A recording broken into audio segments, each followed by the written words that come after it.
Kalau Tuhan kasih kita umur, berarti Tuhan kasih kita kesempatan untuk berkarya selama kita hidup di dunia. Jangan nunggu mati aja kasarnya gitu, nunggu kita ke sorga. Tapi apa yang kita harus lakukan selama kita hidup di dunia?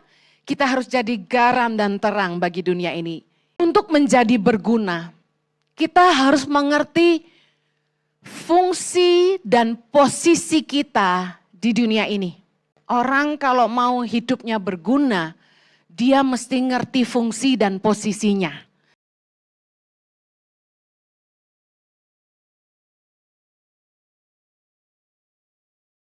Terima kasih Tuhan. Kami memuji dan menyembah-Mu pagi hari ini. Kami memuliakan Engkau. Berdoa agar Tuhan kiranya berkenan menerima segala pujian dan hormat kami. Karena hanya Engkau yang layak ya Tuhan. Kami bersyukur buat apa yang Tuhan sudah buat untuk kami sepanjang minggu ini. Terima kasih untuk penyertaan, untuk anugerah, kemurahan dan kebajikan-Mu yang senantiasa menyertai kami Tuhan. Saat ini kami siap mendengarkan firman-Mu, kiranya roh hikmat dan wahyu boleh Tuhan berikan kepada kami. Supaya kami boleh memahami firman-Mu dengan bahasa yang mudah kami mengerti. Biar Roh Kudus menyingkapkan pikiran yang terselubung sehingga kami boleh mengerti firman Tuhan. Tolong hamba-Mu, karena sungguh tanpa Engkau hamba tidak mampu menyerahkan setiap menit-menit ke depan ke dalam pimpinan Roh Kudus sepenuhnya. Biar Kristus selalu dipermuliakan dalam hidup kami. Yang siap diberkati Tuhan, sama-sama kita katakan. Amen. Silakan duduk kembali. Thank you so much Wanda. Anda diberkati dengan firman Tuhan, dengan pujian dan penyembahan pagi hari ini? Belum apa-apa, Felix sudah keringatan.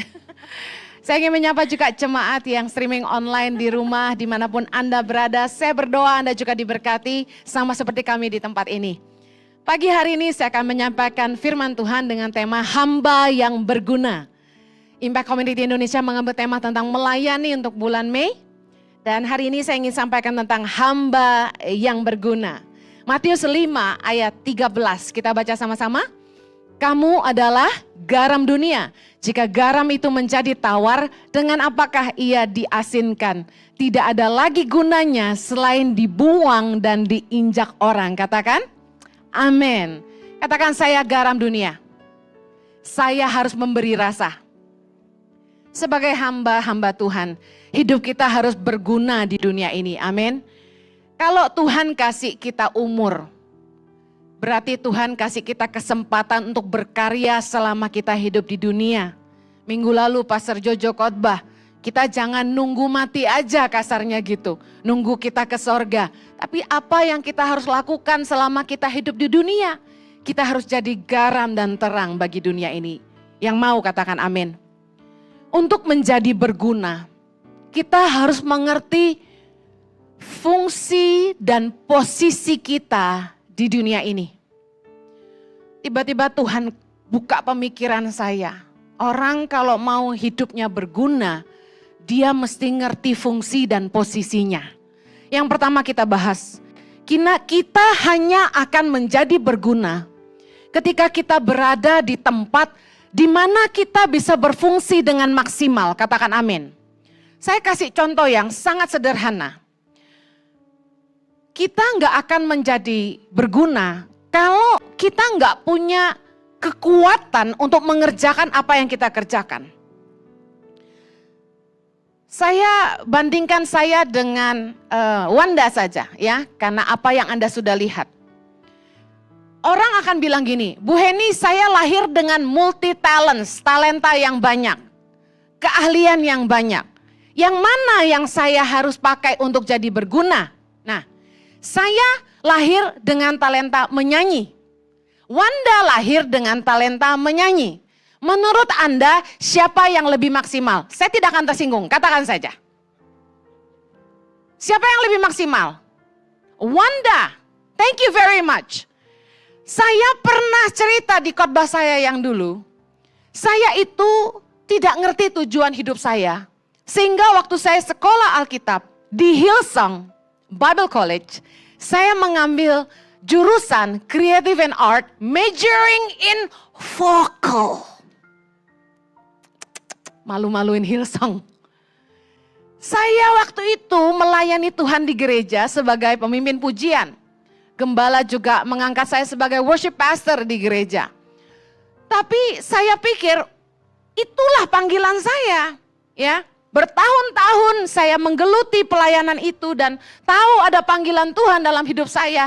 Tiap kali lihat Darlene Check memimpin pujian di TV, saya pegang TV-nya dalam nama Yesus, saya akan jadi seperti dia. I'm serious. Dan banyak dari kita karena kita nggak ngerti panggilan hidup kita, kita nggak tahu sebenarnya kekuatan, potensi, talenta yang maksimal yang Tuhan titipkan dalam hidup kita apa. Kita suka melakukan hal yang salah. Apalagi jujur saja, menjadi seorang pemimpin pujian itu keren. Dilihat orang, didengar orang. Orang lebih tertarik ada di panggung daripada di belakang layar, bukan? Saya kasih tahu, kita tidak akan menjadi berguna ketika kita tidak mengerti sebenarnya apa talenta kita yang terkuat yang Tuhan berikan dalam hidup kita. Kita hanya akan menjadi berguna kalau kita berfungsi maksimal. Amen? Nah, sebagai hamba-hamba Tuhan, kita ini bertanggung jawab untuk melipat gandakan talenta yang Tuhan titipkan dalam hidup kita. Katakan amin. Dalam Matius 25 ayat 19-23 dibahas tentang talenta. Dan ada hamba yang dititipkan 5 talenta dan 2 talenta. Mereka mengembangkannya, melipat gandakannya, itu luar biasa. Nah, kita akan menjadi berguna ketika kita mengerjakan apa yang menjadi expertise kita. Apa yang jadi kekuatan kita. Bisalah saya ngisi-ngisi di panggung ketika singer gak ada, mungkin masih bisa bantu-bantu dikit. Tapi gak akan jadi maksimal. Karena saya tidak terlalu kuat di bidang itu. Nah, saya yakin orang yang berguna itu kehadirannya memberi nilai tambah. Nah, apa yang membuat orang nggak maksimal? Ya pertama karena dia nggak tahu kekuatan yang ada di dalam dia sebenarnya apa. Nah, yang sering membingungkan ketika dia punya banyak talenta. Nah, ketika Anda lahir dengan orang yang punya banyak talenta, yang Anda harus lakukan adalah memilih satu saja. Dan pertajam dirimu di situ. Dan belajar sungguh-sungguh. Dan menjadi maksimal di situ. Orang bangga ketika saya bisa main drum, saya bisa main keyboard, saya bisa main gitar, saya bisa main bass. Dia bangga, multi talent gitu loh. No, at the end kamu tidak bagus-bagus amat di semua bidang. Bisa paham maksud saya? Di drum pas-pasan, di gitar pas-pasan, di bass pas-pasan, di keyboard pas-pasan. Kenapa? Karena tidak tajam. Kalau Anda lahir dengan multi talenta, Anda harus pilih satu. Ketika anak-anak kita, mereka bingung mau kuliah apa, ambil jurusan apa. Sebagai orang tua yang mengenal anak-anak Anda harus lihat kekuatan terbesar anak-anak Anda. Banyak orang yang mengambil nilai sekolah sebagai ukuran, salah besar. Tidak semua anak punya kekuatan di akademis. Kalau Anda hanya memakai ukuran nilai di rapot sebagai kekuatan terbesar anak Anda, maaf saya harus katakan Anda salah. Kalau Anda Google, Anda bisa menemukan macam-macam pembahasan tentang kecerdasan anak. Ada 9 macam kecerdasan dalam diri manusia. Mungkin secara akademis dia tidak kuat, dia tidak suka menghafal, dia tidak bisa diem, gak bisa konsentrasi ketika guru menjelaskan. Of course nilainya jelek, tapi dia punya keahlian berbicara misalnya. Dia pinter persuade people, meyakinkan orang. Orang ini sangat bagus di marketing. Dia akan bagus dalam public speaking. Punya kecerdasan dalam berbicara. Macam-macam orang dengan kekuatan yang berbeda-beda. Nah, apalagi yang membuat orang tidak maksimal? Yang pertama tadi tidak menemukan kekuatan dia yang terbaik yang dia miliki. Yang kedua, kemalasan. Kemalasan membuat orang jadi nggak berguna. Banyak potensi-potensi yang Tuhan tanam dalam hidup kita. Tapi karena malas kita tidak menggalinya. Karena malas, karena kita tidak kemana-mana, kita tidak lakukan apa-apa. Bagaimana kita bisa tahu, oh ini kekuatan saya. Nah, banyak istri-istri yang beberapa minggu ini konseling sama saya di DM maupun di seminar, di persekutuan yang kami layani di gereja. Mereka bilang gini, bagaimana caranya supaya suami-suami yang tidak mau bekerja karena malas itu mau bekerja, katanya gitu. Lalu ada juga ibu-ibu yang mengeluh, anak saya sudah lulus kuliah, sudah umur 25, tapi tidak mau bekerja. Tiap hari main game. Nah, ini yang membuat orang hidupnya gak berguna.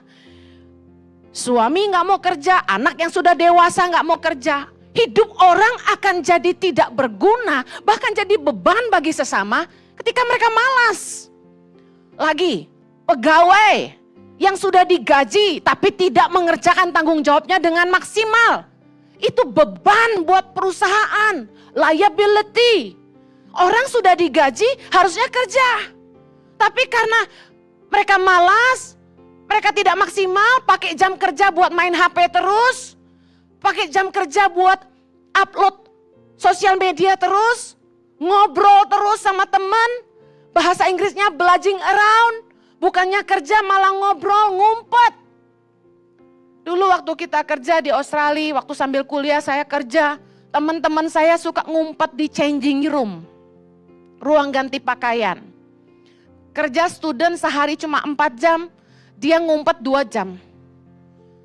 Ingat, apakah keberadaanmu di perusahaan hari ini memberi nilai tambah? Apakah Anda sudah berfungsi maksimal? Maaf kalau tidak, Anda adalah orang yang tidak berguna dan jadi beban bagi perusahaan.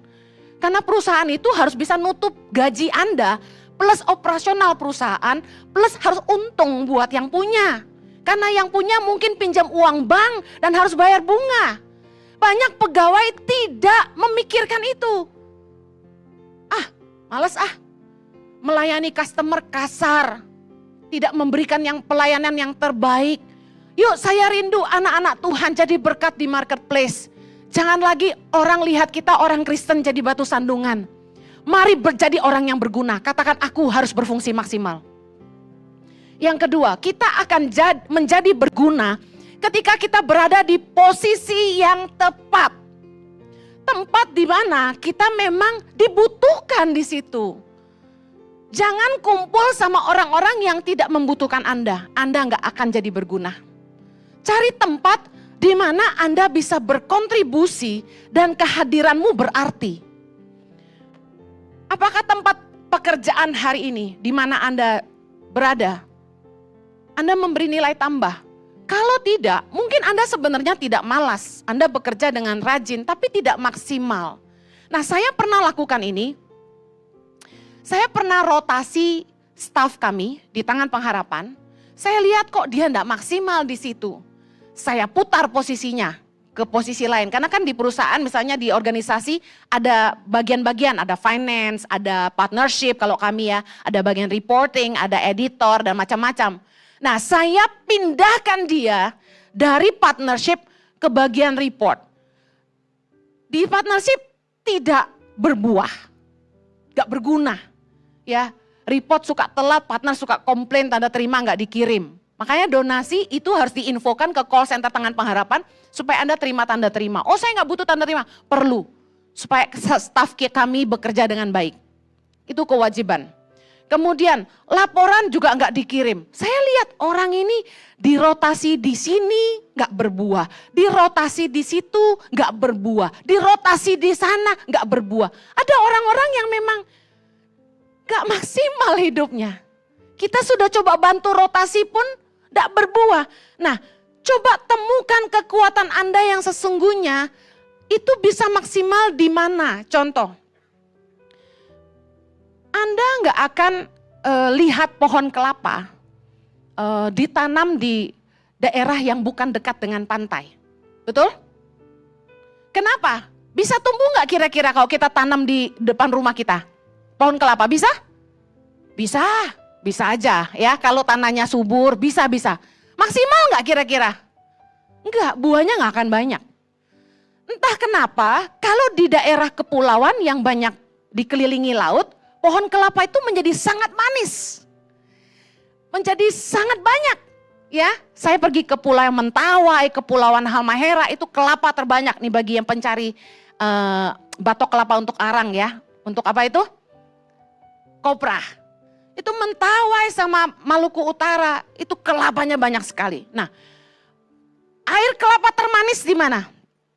Saya temukan di beberapa titik tentu, tapi yang termanis itu di Mentawai. Ya, air kelapanya manis sekali, ngobrol-ngobrol Mentawai. Besok saya berangkat ke Mentawai, doakan saya supaya cuaca cerah, tidak ada badai, amin. Nah, saya akan mengunjungi anak-anak di asrama di Mentawai. Nah, kita harus cari posisi yang tepat, bukan hanya masalah berfungsi maksimal.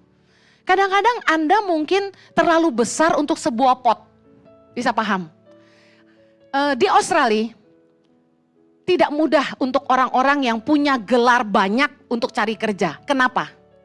Karena di Australia, orang akan digaji sesuai umur, sesuai pengalaman kerja, sesuai degree. Nah, kita itu ada undang-undangnya di Australia, nggak boleh gaji orang kekecilan. Bagus ya. Nah, kalau orang yang degree-nya banyak, itu susah malah cari kerja. Kenapa? Contoh, perusahaan cari accountant. Accountant itu ada yang S1, S2, S3, S4, S5, ya banyak ya. Nah, kalau Anda overqualified bahasanya, terlalu berkualitas, orang tidak mau terima Anda, kenapa? Karena gaji Anda terlalu tinggi untuk pekerjaan yang bisa dikerjakan oleh S1 saja, paham? Jadi bukan hanya masalah Anda berfungsi maksimal, wow orang yang sudah di Australia kasarnya certified untuk accountant itu CPA, tentu dia sudah overqualified, sangat maksimal di areanya. Tapi dia tidak akan maksimal kalau dia berfungsi hanya sebagai clerk, accountant level bawah. Orang seperti ini harus berada di posisi mana kira-kira? CFO, exactly. Harus menjadi CFO baru berguna.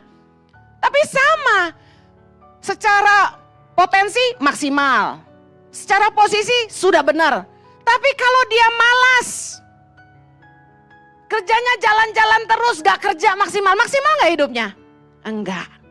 Sekali lagi orang hanya bisa berguna kalau dia berfungsi dengan maksimal, dia berada di posisi yang tepat, dan dia tidak malas. Bagaimana dengan pelayanan di gereja? Nah, saya tadi katakan bahwa orang paling senang pelayanan di panggung. Jujur, banyak area-area pelayanan di gereja ini yang peminatnya paling banyak pelayanan mimbar. Ya. Nah, misalnya Anda punya talenta menyanyi. Coba bertanya, apakah Anda maksimal di situ? Seperti saya bisa nyanyi, tapi maksimal enggak? Coba kasih level 1 sampai 10. Kemudian di gereja sangat-sangat membutuhkan guru sekolah minggu yang super qualified. Nah, Anda seorang guru sebenarnya, selain bisa nyanyi, Anda seorang guru, Anda sangat diurapi dengan anak-anak kecil Anda suka, tapi karena kamu lebih suka menyanyi daripada ngajar guru sekolah minggu itu kurang favorit, ya.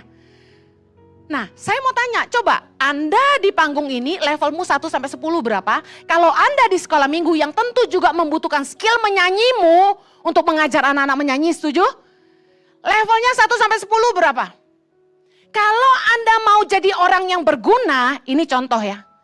Harusnya pilih bukan yang, oh karena kelihatan, oh karena lebih keren. Tapi Anda memilih tempat di mana Anda berfungsi maksimal dan Anda dibutuhkan di situ. Yang mengerti katakan amin. Nah, jemaat ini diberi karunia sama Tuhan berbeda-beda. Sementara di gereja cuma memberi pilihan traffic controller yang ngatur parkir, usher, pendoa syafaat, singer, worship leader, pemusik, dancer, sekolah minggu, counselor, dan misalnya ketua komsel. Lah, mungkin banyak jemaat yang bertanya begini, Bu Heni, bagaimana dengan saya pelayanan di luar gereja? Bagaimana dengan pengusaha? Bagaimana dengan penjahit? Bagaimana dengan orang-orang yang ahli di bidang keuangan? Bagaimana dengan dokter? Nah, saya ingin katakan bahwa Tuhan mau kita melayani sesuai dengan karunia yang Tuhan berikan dalam hidup kita. Setiap kita dititipkan Tuhan karunia. Apakah Anda sudah jadi hamba yang berguna? Sudah jadi garam belum? Nah, Roma 12 tentang persembahan yang benar, ayat 1 bilang gini. Karena itu saudara-saudara, demi kemurahan Allah, aku menasehatkan kamu supaya, baca sama-sama, kamu mempersembahkan tubuhmu sebagai persembahan yang hidup, yang kudus, dan yang berkenan kepada Allah. Itu adalah ibadahmu yang sejati. Katakan sama-sama saya, pekerjaan saya adalah ibadah. 3, 2, 1. Pelayanan saya adalah ibadah. 3, 2, 1. Jadi pekerjaan kita dan waktu kita melayani keluarga kita itu adalah ibadah. Pelayanan itu bicara soal hidup kita. Mempersembahkan hidup kita sebagai persembahan yang hidup, yang kudus dan yang berkenan kepada Allah. Dikatakan itu adalah ibadah kita yang sejati. Nah, kalau Anda tidak ambil bagian dalam pelayanan di gereja, salahkah? Tidak salah. Tetapi dalam kehidupan Anda, dengar baik, bekerjalah dengan sungguh-sungguh. Lakukanlah yang terbaik. Kolose 3 ayat 23 berkata, apapun juga yang kamu perbuat, perbuatlah dengan segenap hatimu seperti untuk Tuhan dan bukan untuk manusia. Dikatakan apapun juga yang kamu perbuat, artinya apa? Bekerja, ngurus keluarga, melayani di gereja, jadi misalnya pemimpin di masyarakat, jadi ketua RT, ketua RW dan lain sebagainya. Lakukan yang terbaik. Lakukan dengan sungguh-sungguh seperti untuk Tuhan dan bukan untuk manusia. Apapun yang kita lakukan, di perusahaan, di pekerjaan, di keluarga, mari lakukan yang terbaik, jangan pakai komplain-komplain.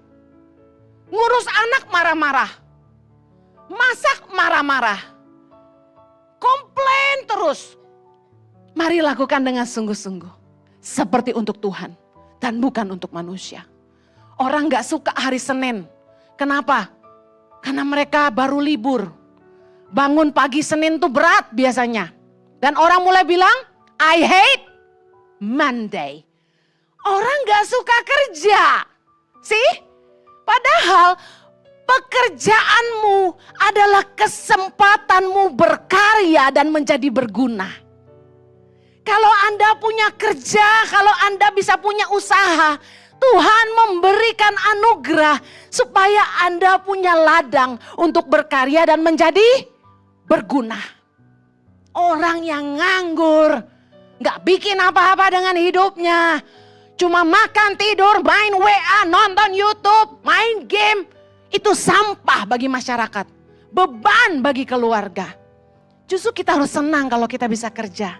Karena Tuhan kasih kita kesempatan untuk berguna. Katakan amin. Dengan baik, mari kita melayani Tuhan sesuai dengan karunia yang kita punya. Nanti di rumah Anda baca Roma 12 ayat ke-4 sampai ke-8, itu panjang, saya nggak mau Anda nanti habis waktu. Anda baca, di situ ditulis berbagai karunia yang Tuhan berikan kepada jemaat.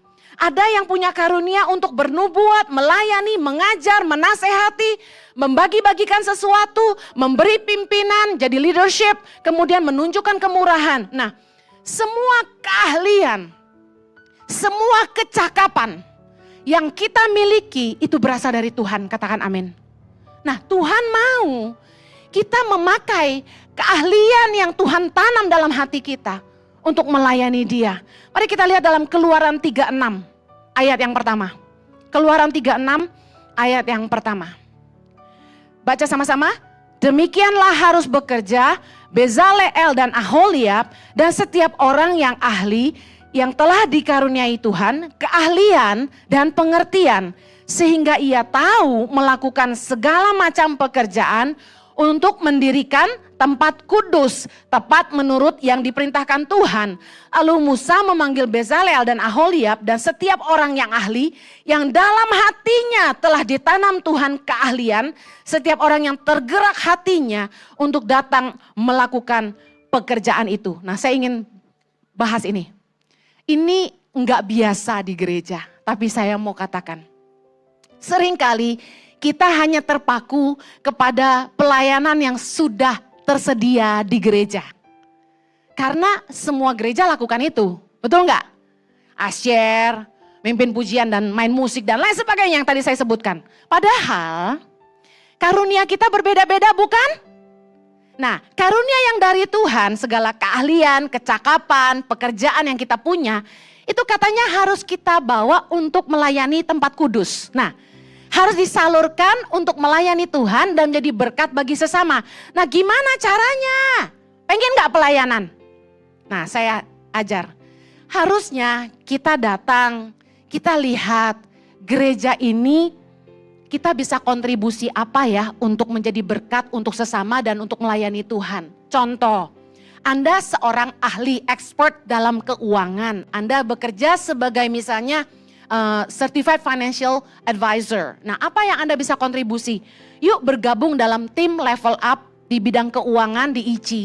Di mana tugasnya yang pertama menolong jemaat untuk membimbing mereka bagaimana keluar dari hutang. Jadi nanti mulai bulan depan saya sedang siapkan tim di mana mereka akan punya shift gantian di setiap ibadah. Mereka akan standby di depan bagi jemaat yang punya masalah dengan keuangan, misalnya terlilit hutang. Bagaimana caranya bebas dari hutang? Kami punya call center khusus nanti untuk yang terjerat hutang. Ada financial advisor di situ, ada orang-orang yang ahli dalam keuangan di situ yang akan membimbing Anda bagaimana Anda berhubungan dengan bank, bagaimana Anda menyelesaikan hutang Anda. Kami bukan kasih uangnya, kami kasih jalan keluarnya dan kami temani jemaat untuk bisa menang dalam keuangan.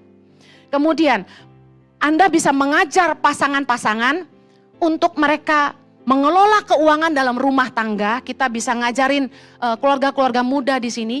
Karena salah satu masalah terbesar dalam rumah tangga adalah keuangan. Banyak orang Kristen tidak cerdas mengelola keuangan. Makanya kita lihat banyak orang Kristen kok punya hutang banyak. Nah, salah satu PR di gereja ini, saya rindu sekali ada para Certified Financial Advisor yang berkumpul dan memulai pelayanan ini. Mari datang temui saya setelah ibadah ini selesai. Kemudian, yang kedua, kalau Anda seorang pengusaha yang berhasil, mari kita sama-sama mulai pelayanan impact business. Belum punya ICI. Saya selalu rindu bikin ini, tapi nggak ada yang bantu saya. Apa tugasnya? Pertama, membimbing para pengusaha-pengusaha di gereja ini. Juga nanti akan kita buat seminar di YouTube supaya lebih banyak jiwa-jiwa di seluruh dunia yang belajar dan diberkati. Bagaimana sih mereka bisa jalanin bisnis mereka sesuai firman Allah? Bagaimana yang mereka bisa menghadapi masalah-masalah di perusahaan mereka? Kita bimbing mereka bagaimana diskusi untuk jalan keluarnya. Kemudian para pengusaha yang punya ide-ide bisnis banyak, mari bantu tim peduli sesama untuk kita memulai pelayanan UKM. Ya, supaya kita bisa mengeluarkan masyarakat dari kemiskinan. Saya gemes sama Mison. Saya bilang, jangan lagi kasih makan. Enough.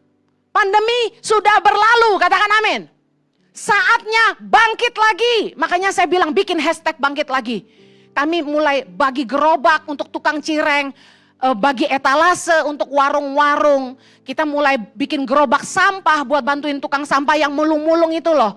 Penghasilannya naik 3 kali lipat. Dan kita mulai bantu orang-orang dengan kemarin mulai bikin nanti ada videonya ya. Kayak bukan etalase lagi, bener-bener warung kecil gitu. Nah, saya tiap kali ketemu dia, saya paksa dia buat ini, buat itu, buat ini. Bayangin pendeta yang mikirin. Harusnya kan pengusaha ya. Yuk pelayanan yuk dengan karunia Anda. Saya nih gak jago, tapi karena gak ada yang bantu, hikmat Tuhan menolong saya. Nanti Anda lihat kesaksiannya. Yang ketiga, kalau Anda seorang fashion designer, yuk bantu yuk. Saya sudah lelah, kasihani saya. Ini tim merchandise, kalau saya nggak desain, nggak bikin baru mereka. Untuk tulisan tuh loh, kaos tuh desainnya gimana. Anda menghina, desainnya jelek. Ya bukan fashion designer yang bikin. Bantuin gue. Jangan komen aja. Karena setiap penjualannya kasih makan anak-anak Indonesia. Amen. Batiknya bagus gak hari ini? Ini kita bayar orang buat desain. Sampai begitu loh. Pelayanan dong. Yang keempat. Kalau Anda seorang arsitek atau kontraktor, tahu enggak di Tangan Pengharapan, kami enggak punya arsitek. Untuk bangun sekolah, bangun asrama. Bayangin, Eke yang gambar. Udah all in one iki. Gak pernah sekolah engineering, arsitek apapun. I tidak tahu mesti pakai besi 11, besi 10. I tak ngerti. Yang gua tahu gambar pakai kertas. Gini, kamar mandinya ukuran ini, kamarnya ukuran gini. Jadi itu 80 rumah sehat. Kemarin bikin tuh kamar mandi di depan asrama ya kan. Mison mama gambarin gini. Saya suruh bikin 3, orangnya gak mau ngasih tanah lebih, terpaksa cuma bikin 2. Ada gambarnya di Instagram Tangan Pengharapan. Ayo bantu dong, kesel aku. Yang kelima, kalau Anda seorang tenaga medis, dokter, perawat, bidan, apoteker. Yuk kita mulai pelayanan ini yuk. Pengobatan gratis buat masyarakat gak mampu di Jakarta dan sekitarnya yuk. Anda gak usah keluar duit, kami yang keluar duit. Dari yayasan akan ongkosin. Ya, Anda minta bayaran juga, sinilah. Tapi gak seberapa ya. Ya, ayo bantu yuk, jadi berkat yuk. Dan masih banyak lagi yang kita bisa lakukan bagi Tuhan dan sesama. Yang mau katakan amin. Ayo kita harus pakai keahlian yang Tuhan titipkan. Karunia yang Tuhan titipkan dalam hidup kita. Untuk melayani pekerjaan kerajaan sorga. Ingat, hidup ini bukan hanya untuk jadi kaya, tapi berguna bagi sesama. Mari melayani sesuai dengan karunia yang Tuhan berikan dalam hidup kita. Saya rindu setelah ibadah ini selesai, yuk yang tadi saya sebut, kumpul di depan sini ketemu saya sebentar. Lalu kalau sampai ada yang nonton ini secara online, bisa hubungi call center ICI. Lihat di Instagramnya Impact Community Indonesia. Kita lihat ini nggak lazim, di gereja-gereja nggak banyak buat ini. Tapi kita diberkati, kami berdua dipanggil Tuhan itu mulai dari pelayanan misi. Jadi kita punya Yayasan Tangan Pengharapan sebelum ada ICI. Yuk melayani sama-sama, live to impact, jadi berkat bagi kota dan bangsa, dan bagi kerajaan Allah. Yang mau katakan? Amen, kita berdoa. Haleluya, terima kasih Tuhan. Kami bersyukur buat firman-Mu pagi hari ini yang mengingatkan kami supaya kami hidup jadi garam, jadi berguna. Supaya kami nggak diinjak dan dibuang orang. Tuhan, kami mau jadi hamba yang berguna. Terima kasih buat talenta yang Tuhan sudah percayakan dalam hidup kami. Buat keahlian, buat kecakapan yang Tuhan titipkan dalam hidup kami. Kami mau pakai itu untuk melayani Tuhan. Tolong kami untuk berfungsi maksimal, berada di posisi yang tepat, dan menjadi berguna bagi kerajaan Allah dan sesama. Bapa, hamba-Mu berdoa Engkau menjamah hati orang-orang yang mau datang untuk melayani bersama-sama Tuhan. Biarlah dari tempat ini lahir orang-orang percaya yang dewasa dalam iman, yang melakukan firman Tuhan dan yang berdampak hidupnya. Agar Kristus selalu dipermuliakan dalam hidup orang percaya. Di dalam nama Yesus hamba-Mu berdoa. Amen.